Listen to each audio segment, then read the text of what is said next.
back. You're watching Breakfast here on GB News with Stephen and Anne. And Stephen, I was going to say Anne's not very well. She's at home. It's Stephen who's not very well. He's at home, but he will be joining us a bit later on, I think. And we'll be talking through the newspapers as well. We've got with us journalist and political consultant Emma Burnell and broadcaster Clell Muldoon. But we have breaking news, Stephen, as well.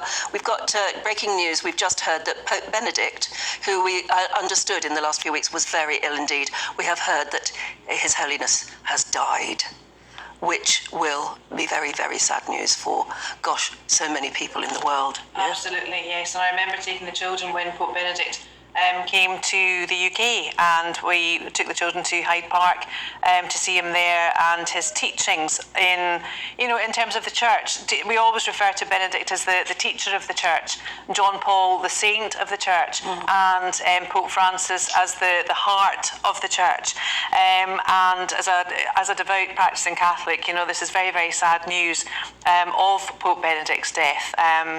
But I'm sure he's in heaven just at the time where we come up to the Feast of the Epiphany, where the Magi accompany with the star, and they go and visit the crib to see Jesus being born in the stable. We're looking at pictures now, of course, when he was a much healthier man, and he was Pope. I don't know for how many years he was Pope, but of course we know, don't we, that he was the first ever Pope to retire. Yes.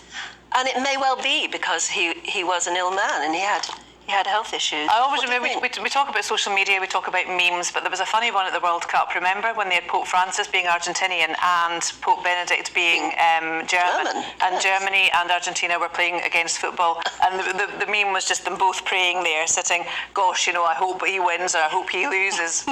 Anyway, there we are. And John Paul II was a professional footballer, wasn't he? He was. Yeah. He was in Poland. Yeah, he loved it. A Pope with backstory. Amazing. Sorry, Stephen? Well, yeah, I mean, there is a sense Benedict was considered to be perhaps slightly controversial in some aspects of his history. And was that problematic for him? I don't think it was, because I think and that's why I'm not a fan of cancel culture at all, because things that have happened in the past, we don't know the reasons why people were put in the positions that they were in. We can't ultimately judge them, I would say, but he's definitely, his writings are completely and utterly unbelievable, and I would urge anyone to read his writings. His liturgical pieces are. And I know there will be people watching at the moment who don't care. Yes. Because they'll say, I don't like religion, I'm not really bothered at all. But the Pope is still worldwide an incredibly influential figure. I mean, I'm not religious, and the religion that I'm not is Church of England, as it were. That was what I was brought up to be. But there are, you can't deny the role that spiritual leaders of religions that you don't follow have in other people's lives. And there is a certain amount of empathy that we should all feel when somebody loses somebody that they've looked up to. However much I may personally agree or disagree with their doctrine, that's not the moment now. Now is the moment to understand that a lot of people will be grieving. Well, look at the outpouring of Love the Queen God. She died as the head of the Church of England and the head of state of the UK. It was amazing. What a wonderful woman. Is it still, half the world is Catholic, isn't it?